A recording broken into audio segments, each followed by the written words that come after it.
Les copains, bonjour et bienvenue dans une nouvelle vidéo du Fisheye. Je me pose une question depuis un certain temps, qui est: est-ce que le GH6, est-ce que autre chose? J'ai beaucoup de réflexions à vous faire partager, donc on y va pour cette question-là, qui j'espère trouvera sa réponse.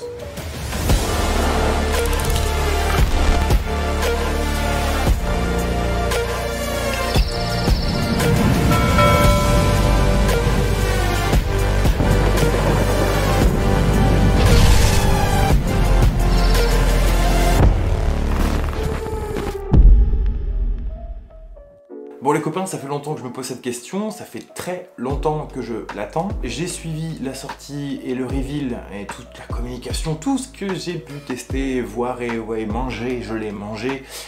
J'ai regardé beaucoup de choses et je me suis posé pas mal de questions et puis finalement j'ai quand même relativisé, ça reste qu'une caméra. Malgré tout c'est quand même un outil professionnel, ce serait la suite logique de mon workflow. Donc je ne sais pas si je reste sur ça ou si je passe à d'autres choses. Et donc je vous expose tout ça. Comme vous le savez, j'ai commencé la vidéo sur du Canon. J'avais mon 5D Mark III, que j'ai toujours, et un 7D Mark II. Ce que je regrettais dessus, c'est qu'on était à une période où l'hybridation n'était pas vraiment encore arrivée. J'avais envie de passer à quelque chose de peut-être plus puissant et qui soit plus orienté vidéo. Donc je suis passé chez Lumix, et du coup j'ai investi dans un GH5S et un G9. Qui font quand même mon bonheur depuis maintenant de nombreuses années, je dirais à peu près 3-4 ans. Je dois bien avouer que c'est un setup qui est sacrément bien complémentaire pour des raisons évidentes. C'est que le GH5S est un boîtier qui est assez peu orienté photo, donc qui me permet de pouvoir shooter en basse lumière, une extrêmement bonne qualité, faut pas se mentir. C'est un setup merveilleux que j'aime beaucoup. Et le G9 que j'avais acheté comme backup et pour avoir quelque chose qui soit du même univers en termes de colorimétrie, de choses comme ça, et qui remplissait aussi plus la partie photo, mais qui s'est avéré être beaucoup plus puissant que prévu, étant donné qu'ils ont fait une mise à jour 2.0 sur le G9 qui a fait que c'est un outil qui s'est avéré être vraiment excellent en termes de secondaire, qui est même passé très souvent en principal. J'évolue dans cette configuration maintenant depuis pas mal de temps. J'ai des besoins qui évoluent et j'ai des choses que je remarque sur mon matériel qui font que je me demande s'il faut que je step up, mais si oui, comment? Et quel choix faire? Je pourrais continuer à travailler avec mon matériel que j'ai aujourd'hui, c'est évidemment pas un problème. Quand je pense au GH5S, je le considère comme mon outil parfait pour mon utilisation. Parce qu'en fait, il avait du ralenti de ouf, beaucoup plus que n'importe quelle autre caméra du marché à l'époque, 240 images par seconde en Full HD. Il avait de la cinéma 4K en 50 images par seconde, 4.2.0 8 bits, et pour moi ça c'était un standard que je voulais absolument. Et il avait évidemment de la 4 de 2 10 bits en 25, toujours en cinéma 4K, donc un nombre de framerate, bitrate assez conséquent, ce qui me permettait de pouvoir faire beaucoup de choses différentes, surtout du ralenti, et surtout avoir du log et commencer surtout à comprendre la colorimétrie, parce qu'à l'époque de Canon, j'en étais pas à ça. Au moment où j'enregistre cette vidéo, on est fin avril à peu près 2022, j'ai sorti il y a pas longtemps donc une vidéo qui s'appelle Noam, Breakdance Documentary, qui est un documentaire sur mon ami Noam qui danse du break. Je vous le mets ici en fiche si ça vous intéresse. J'ai tout filmé avec le GH5S.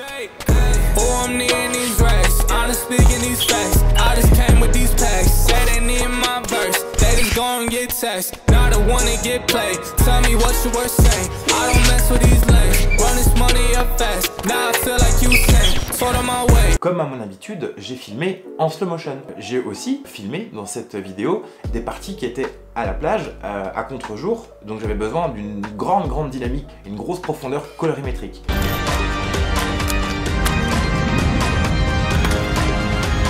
J'ai donc filmé toute une partie en 4.2.2 10 bits, 25 images par seconde en cinéma 4K à la fin de la vidéo. Sur toutes les parties un peu plus street et rapides et techniques, j'ai utilisé ma slow motion de 140 images par seconde en Full HD.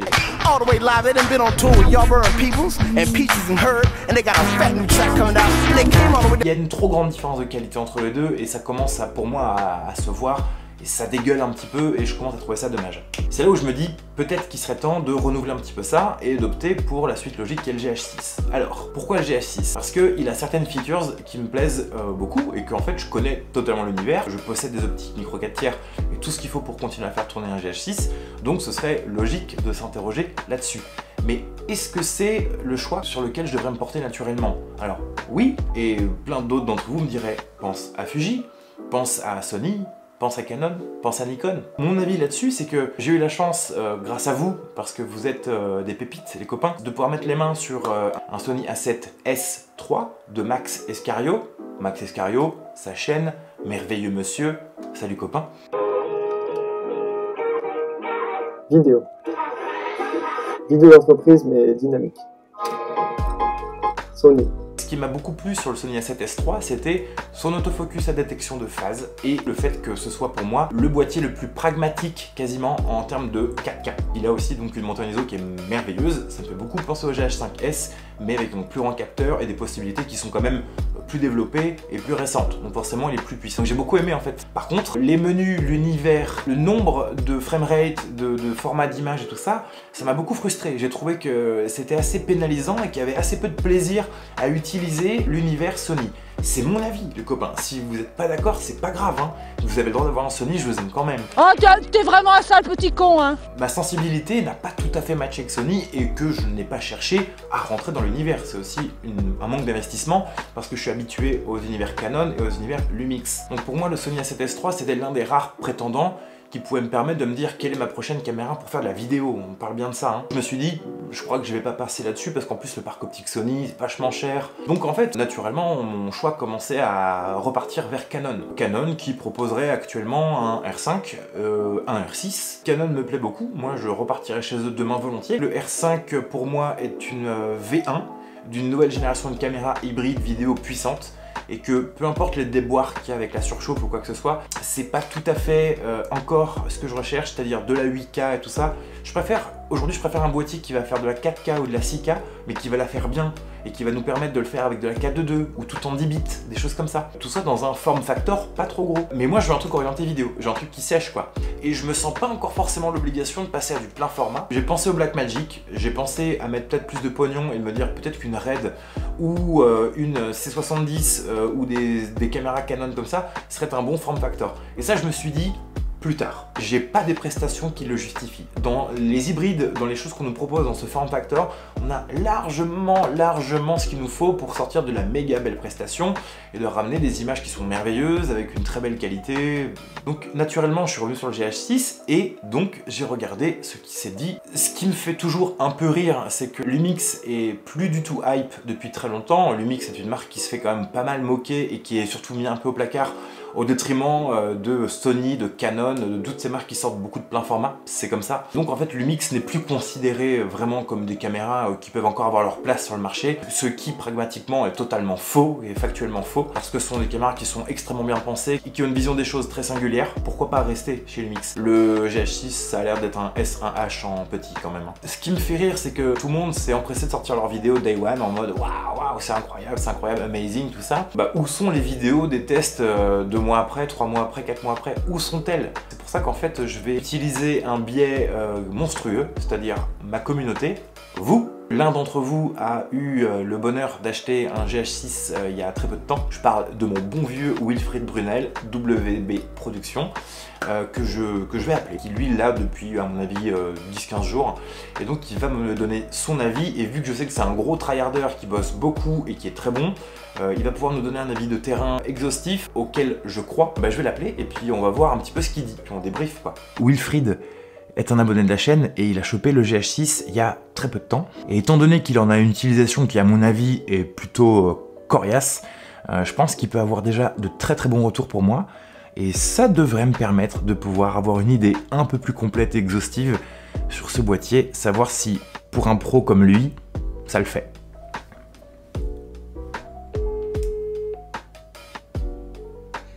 Allô? Mais bonjour monsieur! Et bonjour, est-ce que tu m'entends bien? Ouais, je t'entends nickel. Ouais, super. Trop cool. Comment va? Eh ben écoute, ça va très bien, merci beaucoup, et toi? Ouais, ça va super, hein. Ouais. Ça va super. Bah écoute, merci de te rendre disponible pour ce petit témoignage qui va être bien précieux. Est-ce que tu pourrais commencer pour la communauté par te présenter, histoire qu'on sache un peu à qui on a affaire? Ah bah, affaire à un troubadour. Alors moi je suis Wilfried Brunel, j'ai monté donc mon auto-entreprise de WB Productions sur Montpellier et du coup je fais du corporate, mariage et puis de l'événement. Voilà. Eh ben écoute, c'est très succinct, c'est hyper efficace, merci. C'est ce qu'il faut sur YouTube, hein. Mais totalement, on est bien d'accord. Dis-moi, est-ce que tu peux me raconter un petit peu avec quoi tu filmais et pourquoi est-ce que tu as voulu switcher et du coup vers quoi tu t'es dirigé? Ok, et du coup alors moi j'ai commencé donc l'auto-entreprise avec le G9. Yes. Donc, sur lequel tu as et que tu as fait une vidéo. Ouais. Pendant 3 ans, j'ai filmé avec, super. En fait, au bout de 3 ans, je me suis dit, ouais, je vais changer de caméra et on en avait discuté, toi et moi. Le Sony m'intéressait pas mal, genre à 7S3 et tout, mais que le panier moyen montait vite à 7-8 000 euros. Le GH6 aussi, quand il est sorti, eh ben, on s'est tous posé la question, est-ce que c'était bien, est-ce que c'était pas bien? On attendait un peu les premiers reculs et puis moi, voilà, j'ai passé le cap et je viens de l'acheter il y a 1 semaine et demie, je crois, à peu près, quelque chose comme ça. Quelle limite t'as trouvé par avoir sur le G9? Est-ce qu'il y a des choses qui finalement t'ont fait un peu stagner techniquement avec le G9? Alors ouais, quand je fais du mariage, par exemple, en basse lumière, c'était très limite parce que tu sais très bien qu'on contrôle pas tout le temps la lumière. Ouais. Et du coup, ouais, quand il y avait des salles des fêtes, que c'était un petit peu sous-exposé, c'était très compliqué. Je montais les ISO à 800. Je n'osais même pas passer le cap. Ah ouais.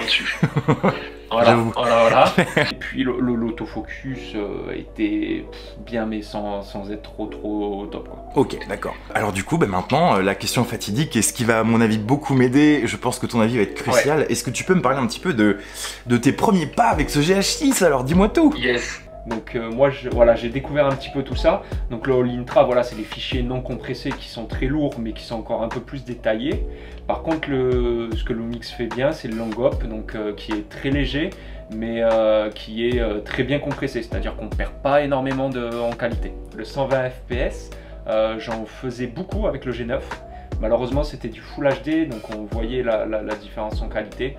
Le 4K du GH6 en 120 images par seconde, c'est une grosse tuerie. Ah putain. Ah ouais, non, c'est franchement... Parce que déjà, en fait, si tu veux, il est en 4.2.0 10 bits. Ok. Et le fait qu'il soit en 10 bits, en 4.2.0, t'as de la couleur de ouf, tu peux bien étalonner. J'ai comparé avec l'image en 50 images par seconde en 4K, en 4.2.2 10 bits. Franchement, il y a une toute petite différence, mais elle est très légère. Oh là là. Elle est très légère. Ouais. Et ça fait vraiment une très belle image. Non, franchement, par rapport au G9, il y a un gap au niveau de ça, super.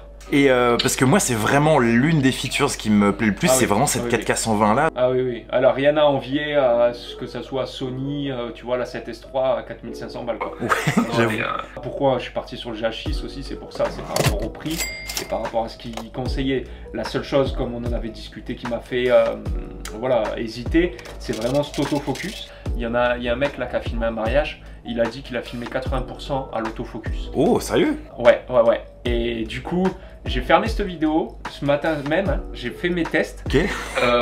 Alors il faut savoir que moi je filmais avec le 1835 justement, avec le G9 de chez Sigma.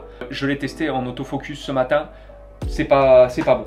C'est pas bon parce que, tu le sais très bien, on est sur du contraste et du coup il y a un peu plus de millisecondes par rapport à un truc à détection de phase, un autofocus. Et du coup, à ce niveau-là, c'est pas bon. Par contre, j'ai remis mon natif, moi j'ai un 1260 de chez Pana en 2.8, donc il est super cet objectif. Alors là, l'autofocus, il m'a bluffé. Sérieux? Vraiment. Ouais, alors il faut vraiment bidouiller, donc il faut apprendre à gérer, tu vois, tout ce menu là, parce qu'il y a pas mal de choses. Il y a, tu peux faire sans l'humain, tu vois, c'est-à-dire juste avec une zone, détecter avec une zone, mais sans l'humain, et après tu peux passer sur un autofocus avec l'humain ou l'œil, ou même l'animal. Et là, quand tu mets l'humain, c'est incroyable. Non, franchement, j'ai été bluffé. Alors, quand on fait 16 heures de mariage, tu vois, consécutives, si on peut avoir un bon autofocus qui nous aide, et je pense qu'avec les lumières, quand il va faire jour et tout ça, il va pas avoir de soucis avec l'autofocus. Alors c'est vachement surprenant ce que tu dis parce que tu sais que tout le monde l'a déglingué et que moi j'ai eu vachement peur de cet autofocus là, et j'ai entendu que tu sais dans les kits actuellement quand ils te le vendent, t'as aussi tu sais le 1235 Mark II f2.8 là, et il paraît que l'autofocus il est quand même relativement bon et sécure sur les toutes dernières optiques Lumix propriétaires quoi, donc voilà, tout à fait. Donc c'est vrai ce que tu dis, c'est si vraiment vous voulez acheter le GH6 et pour avoir un bon autofocus, eh ben, moi j'ai un 1835, tu vois, ça me fait un peu mal au cul, il vaut 900 balles le truc, mais je vais pas pouvoir l'utiliser avec l'autofocus. Partez vraiment sur quelque chose de la même marque et là vous allez avoir des bons résultats. Alors je ne dis pas que ça vaut un A7S3 au niveau de l'autofocus, on est sur la détection de contraste, ça c'est clair et net. Donc vous allez avoir un moment, des fois le truc il va bugger et tu vas dire mais oh il est là le sujet, tu vois, t'as envie qu'il réagisse. Mais ça va arriver, comme il dit le mec ce matin que j'ai regardé la vidéo, il a filmé 80%. Donc tu vas avoir un peu de déchets. Mais honnêtement, moi, dans les mariages, quand je fais moi-même le focus, j'ai presque 40% de déchets, tu vois. Ah ouais. Parce que le temps de mettre ta mise au point et tout, par exemple, je te dis une connerie, mais la mariée qui rentre dans l'église, toi, tu es au bout, tu es à côté du marié, va la suivre au focus. Bah et ouais, tu vois, non. si c'est sombre, tu es obligé d'ouvrir pas mal, tu es F2, donc ta zone de netteté, elle est moins bonne. Donc là, c'est clair et net que moi, je vais utiliser l'autofocus, parce qu'il fera toujours mieux que moi. C'est sûr et certain. Et bah ça alors, tu m'en bouches un coin, mec. Est-ce que tu peux me parler un petit peu, genre de la montée en ISO et genre de la 5,7K ou des choses comme ça un petit peu? Alors la montée en ISO, là c'est pareil, hein, par rapport à le G9, il n'y a pas à chier. Hein. Il y a vraiment... Ouais. Moi je monte jusqu'à 6400. Putain. Sans rien voir, sans rien voir. Si vraiment tu as du bruit, c'est que ton Vlog a été par exemple mal exposé, tu vois. Ok. Et moi le Vlog, de ce que j'ai pu comprendre, j'essaye toujours de l'exposer à +1. Voilà, +1. Exactement, c'est ça. Okay. Bah ouais, tout à fait. Ouais, il vaut mieux que ça soit ça parce que j'ai fait 2 jours de tournage et j'ai fait Vlog +1. Donc... Ah oui, c'est chaud. C'est ça. Après, il y a tu sais, ce truc Dynamic Boost Range. Oui. Voilà, donc ça te monte direct à 2000 ISO. Donc en pleine journée, moi j'ai pas trouvé, pour l'instant, voilà, moi c'est encore un peu flou ce mode-là. Ouais. Mais je sais que moi par exemple, j'étais dans des bureaux, il faisait un peu plus sombre. Là direct je l'active. Parce que quoi? Parce qu'il me monte à 2000 d'ISO, donc il va me booster l'image, et en plus de ça, apparemment ça prendrait 2 images et ça réexposerait plus les zones d'ombre, et puis ça sous-expose un peu plus les zones trop lumineuses. J'avais un petit peu peur de la techno, et puis bah du coup je suis rassuré moi quand tu me dis que tu peux shooter à 6400 sans problème. C'est cool. Ouais, non, tu peux monter à 6400, après avoir voilà, sur l'expérience, sur le terrain et tout, voir si on peut peut-être monter au-dessus. Je pense que j'aurais pas besoin parce que j'ai toujours fait avec 800 ISO, donc je pense que ça va me changer pas mal la vie et puis que ça devrait aller quoi. Voilà, après donc sur les cartes SD, en fait voilà, le G9 c'était double carte SD, ça m'arrangeait quand je fais du mariage, tu vois, parce que si on a une qui crame, va dire au marié, tu vois que t'as perdu la moitié des Ça c'est chaud, j'avoue. En fait, si tu veux, sur ce GH6, ils ont mis une carte SD, une CF Express. Donc pour l'instant, moi j'ai que la carte SD. J'ai pas encore, enfin je viens de commander une CF Express, la SanDisk en 128 qui m'a coûté 250 €. Ok, très bien. Ouais, c'est un budget. Voilà. Donc je suis pas fan de la CF Express, mais c'est vrai que ce boîtier offre en fait des codecs tellement puissants qu'il y a un moment donné, si tu veux les utiliser, il va falloir la CF Express. Donc je peux te les citer en fait si tu veux, moi qui ai justement essayé. Donc en gros la CF Express, t'en as presque pas besoin, sauf pour faire du All Intra à 800 mégabits. Ah oui, d'accord, ok, putain. Donc autant te dire que tu vas pas faire de tournage avec, sauf pour tester vraiment la qualité, ou si tu veux, tu sais, te faire un petit shooting lifestyle avec un modèle sur 1 ou 2 minutes, tu vois. Là, je pense que tu vas essayer, tu vas les tester. Mais donc, en gros, pour moi, la CF Express n'est pas obligatoire sur le GH6. Ça, c'est super intéressant, ouais. Ouais. Et pourquoi moi je l'achète? Juste pour avoir cette sécurité, ce double slot en fait. Ok, d'accord. C'est ça que je trouve un petit peu dommage, tu vois, sur le GH6. Après, voilà, les composants vont baisser. Il y a un moment donné, la CF Express, ça va plus valoir 250 €, quoi. J'avoue. Mais on se doute que vu les framerates, les bitrates que tu as dedans, c'est déjà, c'est une bonne chose côté ça. C'est-à-dire qu'en fait, j'ai l'impression, moi, ce qui me plaît aussi vachement dans le GH6, c'est que tu vois là, j'ai chopé un moniteur il y a pas très longtemps sur tes bons conseils d'ailleurs, merci beaucoup. Et tu vois, je me suis dit, on a l'impression qu'on n'a même pas besoin d'avoir d'enregistreur Atomos pour sortir quasiment tout, que le boîtier il est capable de faire tout en interne. Et ça, je trouve ça incroyable, tu vois. Clairement, ouais. Je trouve qu'il est puissant en étant suffisant à lui-même. Yes. Ça, c'est beau. Non, mais ça c'est clair que c'est beau. Et puis, alors moi je tourne en C4K maintenant. Je suis plus en UHD. Et du coup, en 422 10 bits, il n'y a pas de souci. Parce que c'est du 200 mégabits, je crois. Donc sur mes V30, il n'y a aucun souci. C'est-à-dire que dès que j'enregistre, que je coupe, la carte SD, c'est bon, le buffer, il a déjà enregistré. Par contre, si tu passes sur du All Intra, donc j'avais testé moi la vidéo de sport avec mon frère en 600 mégabits seconde. Là, ouais, ça commence. Tu vois que la V30, elle suffit plus. Alors, elle enregistre, mais le truc, c'est que tu vas enregistrer. Quand tu vas couper, en fait, tu as ton buffer qui est encore en train de charger la carte. D'accord. Donc, tu peux pas rec en fait tout de suite. voilà à quoi sert la CF Express. Ouais. Trop bien, putain mais mec c'est trop cool, mais t'as bien bossé là pour cette Ouais. entreprise. Ma femme elle en peut plus, hein. Ça, je me suis enfermé 3 jours à faire tous les réglages, à tout tester. Des gros geeks, hein. C'est une passion. Non, ouais, ils ont mis du temps à nous le pendre, ce boîtier, mais franchement, il en vaut la peine. Surtout quand tu regardes le prix, hein, c'est franchement 2200 €, ça y est, je suis reparti sur 3-4 ans. Et comme je t'ai dit, le G9, en fait, si je voulais, j'aurais pu encore le faire tirer un peu plus longtemps, tu vois. J'étais pas obligé de partir sur le GH6. Le GH6, c'est vraiment du confort. Et parce que aussi, je veux le meilleur pour mes clients. Et quand je fais du mariage le soir, bah, la montée en ISO est aussi quand même importante, tu vois. Mais j'aurais pu continuer un petit peu avec ce G9. C'est pour ça que j'ai fait une vidéo sur ça et que j'ai inventé les mérites, comme toi, quoi. Non, moi j'étais en train de faire mon petit récap de ce que je t'avais noté, savoir, bah, Vlog, ok, c'est une tuerie, ouais, c'est vrai que la colo, moi qui connaissais pas le Vlog, alors le GH6 doit être encore plus poussé qu'un GH5 au niveau de la colo, la Color Science, et du coup, j'ai commencé à faire des prods dessus, c'est incroyable, les images, ouais, c'est ouf. Nous, en fait, sur le GH5S et le G9, on a du Vlog L Lite. C'est la première fois qu'on a le vrai Vlog Oui. Varicam, qui est sur toutes les caméras pro de chez Pana. Tous les framerates et tous les bitrates sont en 10 bits, j'imagine. Ah ouais, si je te dis pas de bêtises, il n'y a pas du 8 bits hein, sur celui-là. Oh là là, bah ça c'est beau. Ouais, je pense pas qu'ils aient mis du 8 bits, non, je suis en train de survoler les menus, il n'y a pas du 8 bits. Le dernier point que je voulais aborder avec toi, tu vois, c'est parce qu'il y a ce changement justement de CF Express, mais aussi il y a le changement de batterie. On peut utiliser les batteries GH5 ou autres, mais c'est vrai qu'elles ont un peu changé sur celle du GH6, donc quand tu mets celle du GH5, tu peux faire beaucoup, mais tu ne peux pas faire de 100 FPS. Ouais, ça c'est le petit côté, le petit point noir. Tu peux pas faire de 100 FPS. Donc après par contre sur un mariage, tu vois, moi s'il me manque de la batterie et tout, surtout le soir, je sais que je fais pas trop de 100 FPS. Parce que il y a la lumière, voilà. Ah ouais, mais je sais que voilà, tous mes paramètres que j'ai déjà mis sur C1, C2, C3, ils marchent avec les anciennes batteries. Des batteries, ça m'a coûté 75 € les deux avec chargeur.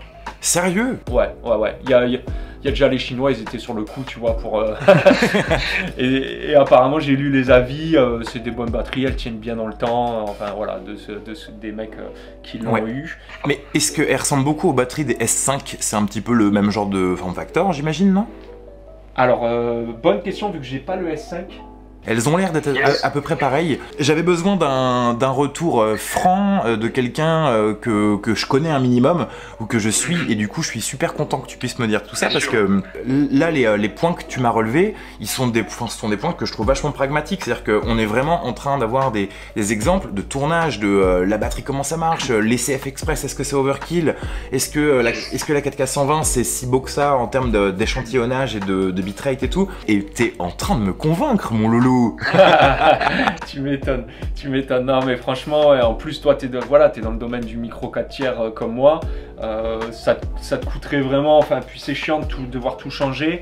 Et puis Panasonic nous a proposé un produit pour continuer là-dedans et qui fait bien le taf, donc ouais, moi c'est bon, hein, je suis parti, et puis on verra pour le GH7 dans 5 ans peut-être. On n'a pas parlé de la photo parce qu'on est quand même tous les deux des vidéastes avant d'être des photographes, mais j'ai l'impression que la photo, on reprend un petit peu l'esprit du G9, c'est-à-dire on peut faire un peu de stacking, tu vois, pour faire de la photo 100 millions de pixels, et puis on a quelque chose après de plutôt correct, qui marche bien, et là je pense que l'autofocus à contraste, il marche bien en photo, tu vois, je pense que c'est pas mal. Ouais.